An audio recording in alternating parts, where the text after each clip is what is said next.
یہ ہونا چاہیے کہ آپ پڑھیں اور پڑھنے کے بعد میں مطالعہ کریں اور مطالعہ کرنے کے بعد میں آپ سے ایک مضمون یا آپ سے ایک تحریر صادر ہو، نہ یہ کہ آپ کے دل میں یہ داعیہ پیدا ہوا کہ مجھے کچھ لکھنا ہے، مجھے ایک مضمون لکھنا ہے، پھر آپ پڑھنا شروع کریں، تو یہ بھی ہے مفید مگر یہ خاطر خواہ مفید نہیں۔ اتنا پڑھیں کہ خود ہی داعیہ پیدا ہو جائے کہ جس طرح ان لکھنے والوں نے لکھا ہے اور میں پڑھ رہا ہوں، میں محض قاری ہوں، اسی طرح مجھے پڑھنا چاہیے، اتنا پڑھنا چاہیے کہ میں خود بھی دینے والا بن جاؤں اور میرا خود کا ذہن بھی لوگوں کو کچھ دے سکے۔ تو اس سے ہماری فہم مضبوط ہوگی، فہم یعنی کتابوں کا سمجھنا، عربی زبان کا سمجھنا اور عربی میں لکھی ہوئی تحریروں کا سمجھنا، یہ اس سے مضبوط ہوگا۔ اور یہ سب سے بنیادی چیز ہے۔ اگر آپ دورہ حدیث اور ہفتم کے طلباء ہیں یا اس سے بھی آگے کے علماء فضلاء ہیں جو فارغین ہیں، تو آپ کے لیے یہ سب سے بنیادی چیز ہوگی، سب سے اہم چیز ہوگی۔ چھوٹے چھوٹے جملے جو بنتے ہیں وہ بھی آسان ہو جائیں گے، اس کے لیے پھر کچھ ہمیں مشق کی ضرورت ہوگی۔ انہی کتابوں سے ہم مشق بھی کر سکتے ہیں۔ یہاں ہم بنیادی طور سے کچھ کتابوں کے معلم الانشاء جو ندوے کے کچھ بزرگ اساتذہ کا تیار کیا ہوا ایک سلسلہ ہے، یہ انتہائی قیمتی سلسلہ ہے اور ہماری اردو زبان میں اس فن پر، انشاء کے فن پر میرے خیال میں اس سے مفید اور نافع کتاب کوئی اب تک نہیں لکھی گئی ہوگی۔ اب ایک اور کتاب تیسیر الانشاء کے نام سے دارالعلوم دیوبند کے ایک استاد حضرت مولانا ساجد صاحب ہردوئی، اللہ تعالیٰ ان کی عمر میں برکت عطا فرمائے، انہوں نے بھی ایک کتاب لکھی ہے تیسیر الانشاء کے نام سے، ایک کتاب تصنیف کی ہے۔ وہ کتاب بھی مفید ہے طلباء کے لیے بھی، مبتدی طلباء کے لیے بھی، منتہی طلباء کے لیے بھی، اور وہ علماء اور فارغین جو ابھی اس میدان میں پختہ نہیں ہو سکے ہیں، کمزوری محسوس کر رہے ہیں، ان کے لیے بھی مفید ہے۔ اس کے بھی 3 اجزاء یا 4 اجزاء ہیں، غالباً 3 اجزاء ہیں، اور وہ بھی چھوٹے جملوں سے بڑے جملوں کی جانب اور پھر بڑے جملوں سے ایک فقرے کی جانب اور فقرے سے مضمون نگاری کی طرف بتدریج مرحلہ وار چلے ہیں، اور نحو اور صرف کے قواعد کو خوب بہترین طور سے استعمال بھی کیا گیا اور ان کی توضیح بھی کی گئی۔ تو اس سے بھی آپ سیکھ سکتے ہیں، استفادہ کر سکتے ہیں کہ کس طرح ہم جملے بنائیں اور کس طرح جملوں سے فقرہ بنائیں اور فقرے سے مضمون بنائیں۔ جو بنیادی طور سے چیزیں ہوتی ہیں فن انشاء میں، وہ ایک فن وصف ہوتا ہے، ایک فن قصہ ہوتا ہے، اور ایک فن معالجۃ الموضوعات الفکریہ، اور ایک فن المراسلہ۔ فن وصف، یہ جو فن وصف کی میں بات کر رہا ہوں، یہ تب کی بات ہے جب آپ کو ایک چھوٹا جملہ بنانا آ گیا، بلکہ ایک فقرہ بنانا آ گیا اور کچھ لکھنا آ گیا، آپ کچھ لکھ سکتے ہیں، تب فن الوصف، وصف یعنی آپ کسی چیز کا حال احوال بیان کرنا ہے آپ کو۔ مثال کے طور پر آپ نے ایک شہر دیکھا، ممبئی گئے آپ نے، اور ممبئی دیکھا، وہاں کی بڑی بڑی عمارتیں دیکھی، وہاں کی کشادہ اور خوبصورت سڑکیں دیکھی، وہاں کے لوگ دیکھے، وہاں کا ماحول دیکھا، ٹرینیں، گاڑیاں، بھیڑ بھاڑ دیکھی، ٹریفک کا سسٹم دیکھا۔ یہ وہ اس قسم کی چیزیں جو بھی آپ کے احساس اور شعور نے دیکھی اور سمجھی ہیں، ان چیزوں کو اب آپ کو بیان کرنا ہے، دکھانا ہے لوگوں کو کہ میں اپنے دوستوں کے لیے، مثال کے طور پر آپ کے وہ دوست جن سے آپ سب سے زیادہ محبت کرتے ہیں اور حدیث کے مطابق جو اپنے لیے پسند کرتے ہیں وہی دوسروں کے لیے بھی پسند کرتے ہیں، تو آپ نے ممبئی شہر دیکھا اور آپ کی طبیعت خوش ہو گئی، تو ظاہر ہے بندہ یہ چاہتا ہے کہ یہی چیزیں میں اپنے دوستوں کو بتاؤں، تو اسی کو وصف کہیں گے۔ اب آپ اس کی ایک ایک چیز کو، جو کچھ آپ نے دیکھی ہیں، اس طور سے بیان کریں کہ پڑھنے والے کے سامنے ایک منظر آ جائے، وہی منظر جو آپ نے دیکھا، وہی احساس جو آپ کے دل میں پیدا ہوا تھا، قاری کے دل میں، پڑھنے والے کے دل میں بھی پیدا ہو جائے۔ چاہے آپ کا پڑھنے والا کوئی نہ ہو، آپ صرف ایک دوست کے لیے لکھیں۔ ہاں، تو یہ فن وصف کہلاتا ہے۔ اس سلسلے میں آپ کو ایک کتاب ہے اسالیب الانشاء نام کی، اسالیب الانشاء نام سے ایک کتاب ہے۔ یہ کتاب دارالعلوم دیوبند میں پڑھائی جاتی ہے، تکمیل ادب کے نصاب میں شامل ہے۔ اس میں کافی بہترین مشقیں دی گئی ہیں، خوبصورت مضامین دیے گئے ہیں، اور پھر ہر مضمون پر ایک مشق، مثلا الشمس کا وصف اس میں بیان کیا ہے، سورج کی خوبیاں، سورج کے فوائد، اور سورج نہ ہو تو سورج کے بغیر دنیا کیسی معلوم ہوگی، یہ سب خوبصورت الفاظ اور خوبصورت اسلوب میں بیان کر دیا گیا ہے۔ اور اس کے بعد میں آپ کو مشق کے لیے قمر دے دیا گیا ہے، قمر، آپ القمر پر لکھیے، اور اس قمر کے پر جو آپ کو لکھنا ہے اس میں انہوں نے عناصر بھی متعین کر دیے ہیں کہ قمر کے موٹے موٹے فوائد یہ ہیں، اور قمر کے بڑے بڑے یعنی اس کے جو نقصانات ظاہر ہے کچھ ہوتے نہیں ہیں، مگر وہ بھی کچھ نہ کچھ گنوا دیتے ہیں کہ سورج کے مقابلے میں چونکہ سورج روشنی زیادہ دیتا ہے اور چاند روشنی کم دیتا ہے۔ سورج میں ہماری نگاہ بہت دور تک پہنچ سکتی ہے، اور چاند میں ایسا نہیں ہوتا۔ اسی طرح چاند کے بھی کچھ فوائد ہوتے ہیں اور سورج کے کچھ نقصانات ہوتے ہیں۔ ظاہر ہے کہ آپ یہ کہیں کہ اللہ تعالیٰ کی پیدا کی ہوئی چیزوں میں کیسے ہو سکتے ہیں، وہ درست بات ہے، مگر پھر بھی انسانوں کے احساس کے اعتبار سے یہ سب چیزیں بھی ہوتی ہیں۔ تو قمر پر مضمون آپ سے لکھوایا گیا ہے، اور اس کے عناصر مقرر کر دیے گئے ہیں، اور اس میں اس کے کیا کیا فوائد ہیں اور کیا کیا خوبیاں ہیں، کچھ موٹے موٹے عناصر یعنی ذیلی عنوان دے دیے گئے ہیں، ان پر آپ کو غور کرنا ہے۔ اس میں جو آیا آگے فن معالجۃ الموضوعات الفکریہ، معالجہ یہ تو فکری موضوعات سے متعلق ہے، مگر وہ جو عناصر دے دیے گئے ہیں ان عناصر پر بھی ہمیں غور کرنا۔ مثلا یہ دے دیا گیا مضار الشمس، سورج کے نقصانات کیا کیا ہیں، تو وہ ہمیں مقرر کرنے۔ مثلا سورج کی گرمی سے جب وہ حد سے زیادہ بڑھ جاتی ہے تو پھر کیا کیا نقصان ہوتا ہے، کھیتیوں کا نقصان ہوتا ہے، درختوں کا نقصان ہوتا ہے، ان سب کا فائدہ بھی ہوتا ہے، مگر تب جب گرمی ایک محدود حد تک رہے۔ جب گرمی حد سے بڑھ جائے، مثال کے طور پر ہمارے راجستھان میں آپ آئیں موسم گرما میں، تو اس وقت یہاں پر کوئی کاشت ہو نہیں سکتی، اس لیے کہ گرمی اتنی تیز ہوتی ہے کہ کھیتی کو چاہے کتنا ہی پانی دیا جائے وہ کام نہیں آتا، اور پانی بھی ظاہر ہے اتنی جب گرمی ہوتی ہے تو خشک ہے، یہاں ہے بھی نہیں۔ تو بہرحال اس قسم کی چیزیں جو دی گئی ہیں ان میں آپ غور کریں کہ مجھے مضار میں کیا کیا ڈھونڈنے ہیں، اور ان پر کس طرح کیا کیا لکھنا ہے اور کس طرح لکھنا۔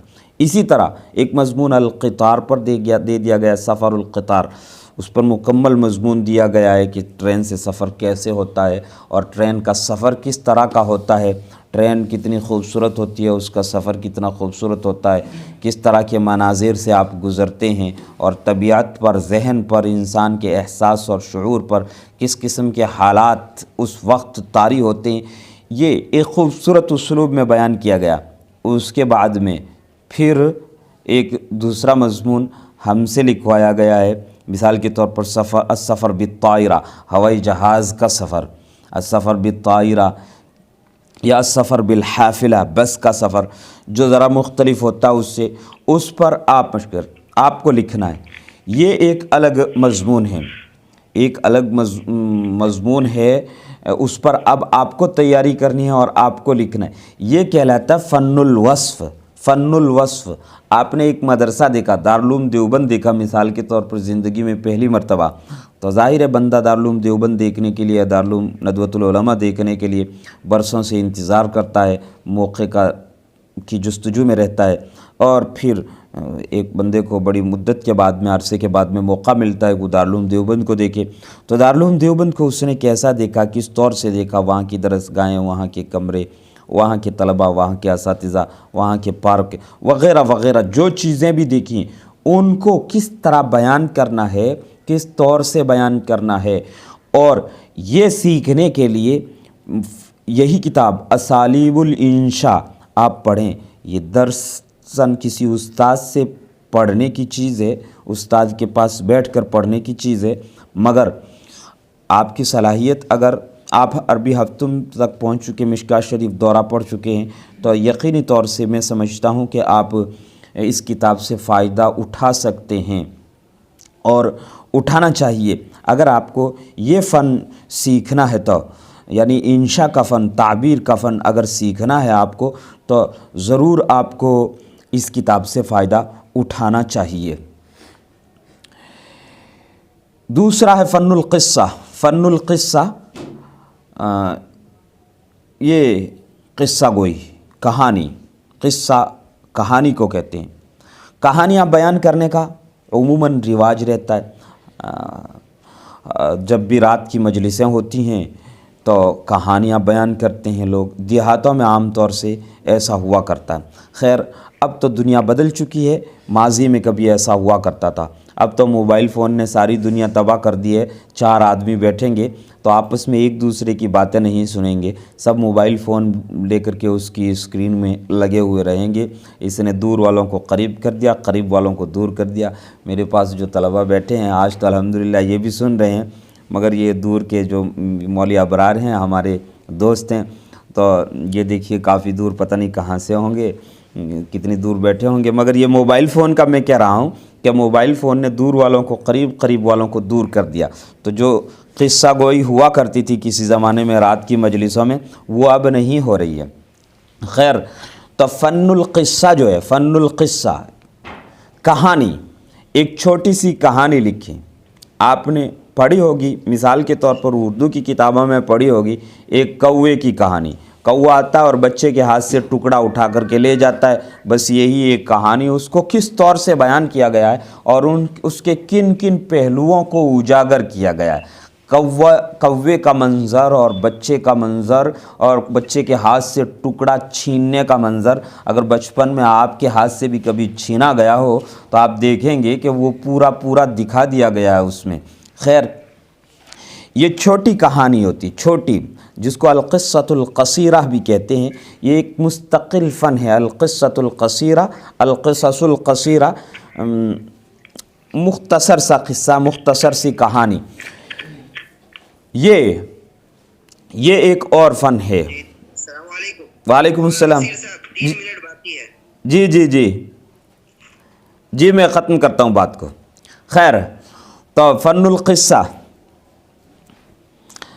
القصہ کے لیے آپ کو چھوٹی چھوٹی کتابیں پڑھنی ہوں گی۔ مثال کے طور پر جو مجموعۃ القصص العربیہ کامل کیلانی کی ہے، وہ ہفتم کے طلباء کے لیے، مشکوٰۃ شریف کے لیے جو فارغین طلباء ہیں ان کے لیے بہت مفید ہے، بہت عمدہ کتاب ہے۔ اب میں کہتا ہوں اگر آپ کو انشاء کا فن سیکھنا ہے، اگر آپ کو مضمون نگاری سیکھنی ہے، عربی زبان میں مہارت حاصل کرنی ہے، تو اس کتاب کو ضرور پڑھیں فن القصہ کے تعلق سے۔ اور بھی بہت ساری کتابیں جو ناول وغیرہ وہ بھی پڑھنی چاہیے، مگر یہ تیسرا ہے فن معالجۃ الموضوعات الفکریہ۔ فکری موضوعات کا معالجہ کرنا کا مطلب ہے تحلیل اور تجزیہ کرنا۔ تحلیل اور تجزیہ کرنا یہ تھوڑا مشکل ہے، بعد کا مرحلہ ہے، اس کے لیے ہمیں کافی مشق کی ضرورت پڑے گی۔ یعنی مضمون نگاری آ جائے، ہمیں لکھنا آ جائے، بنیادی طور سے جب لکھنا آ جائے، ہم اپنی بات، ضمیر کی بات، دل کی بات کہہ سکیں، تو کہہ سکنے کے بعد میں پھر یہ مرحلہ آتا ہے کہ ہم ایک فکری موضوع کو لیں اور اس پر ایک مضمون لکھیں، اس پر تحریر لکھیں۔ اس کے لیے بھی ہمیں پڑھنا ہوگا۔ اس قسم کی جن لوگوں نے تحریریں لکھی ہیں، جن لوگوں نے اس قسم کے مضامین کتابیں لکھی ہیں، ان کو پڑھنا بہت ضروری ہوگا، تبھی ہم مثلا مولانا عالم میاں ندوی کی ماذا خسر العالم بانحطاط المسلمین، یا الصراع بین الفکرۃ الاسلامیہ والغربیہ فی الاقطار الاسلامیہ، اس قسم کی کتابیں میں کہتا ہوں کہ بار بار پڑھنی چاہیے، 1-2 مرتبہ نہیں 10-10 مرتبہ پڑھنی چاہیے اگر آپ کو انشاء سیکھنی ہے، یعنی آپ کو بھی لکھنے والا بننا ہے، آپ کو بھی اپنے دل کی بات، ضمیر کی بات عربی زبان میں خوبصورت اسلوب میں بیان کرنی ہے، تو یہ چیز۔ چوتھا ہے فن المراسلہ، فن المراسلہ انشاء کے باب میں چوتھی چیز فن المراسلہ ہے۔ فن المراسلہ یہ ہم آج کل خوب کرتے ہیں، مراسلہ یعنی ایک دوسرے کو پیغام بھیجنا، یہ فون کے توسط سے آج کل خوب ہوا کرتا ہے۔ پہلے تو خط لکھتے تھے وہ قلم اور کاغذ لے کر کے، مگر آج ہمارے پاس موبائل فون ہے اور موبائل فون پر مستقل کئی قسم کے ایپ ہیں۔ کامل کیلانی کی کتاب کا نام ہے مجموعۃ القصص العربیہ، مجموعۃ القصص العربیہ لکامل کیلانی، یہ کتاب ہے، یہ اس کا نام ہے۔ تو بہرحال فن المراسلہ کا مطلب یہ ہے کہ ہم لکھیں، خطوط لکھیں۔ آج کل خطوط لکھنے کا زمانہ تو چلا گیا، مگر یہ جو آپ نے بات لکھی نا، مثال کے طور پر یہ کہ کامل کیلانی کی کتاب کا نام کیا ہے، یہی مراسلہ ہوا ہے۔ اب یہی آپ لمبا پیغام بھیج سکتے ہیں، اپنے دوست کو بھیج سکتے ہیں، اپنے گھر والوں سے دور ہے تو اپنے ابو کو، اپنی امی کو بھیج سکتے ہیں، یہ فن المراسلہ کہلاتا ہے۔ اور اس کے لیے بھی معلم الانشاء اگر آپ نے پڑھی ہے تو آپ نے دیکھا ہوگا معلم الانشاء کے حصے، ایک حصے میں، دوسرے میں یا تیسرے میں، غالباً دوسرے میں آخر میں کچھ مراسلوں کے، کچھ خطوط کے نمونے دیے گئے ہیں، کچھ خطوط کے نمونے دیے گئے ہیں جو مولانا علی میاں ندوی کو آئے تھے۔ یہ کتاب ہے مجموعۃ القصص العربیہ، یہ کتاب دیکھ رہے ہیں آپ مجموعۃ القصص العربیہ، یہ کامل کیلانی کی ہے۔ یہ دیوبند میں اور وہاں لکھنؤ وغیرہ میں اور بھی دوسری جگہ پہ دستیاب ہے۔ جو ہے وہ ختم ہونے والا ہے، تو آج ہم اسی پر اکتفا کرتے ہیں۔ تشنگی باقی رہے گی تو انشاءاللہ اگلے سبق میں زیادہ فائدہ ہوگا، تو ہم پھر مولانا سے استفادہ کریں گے انشاءاللہ آئندہ اسباق میں۔ آپ کی جو سوالات ہیں وہ آپ حضرات ہمیں پرسنل پر بھیج دیں، وہ مولانا کو بھیج دیے جائیں گے اور مولانا اس کے جواب دیں گے انشاءاللہ۔ اسی پر ہم درس کا اختتام کرتے ہیں، پھر انشاءاللہ ملاقات ہوگی۔ والسلام علیکم انشاءاللہ۔ ورحمۃ اللہ۔ السلام علیکم، السلام ورحمۃ اللہ وبرکاتہ۔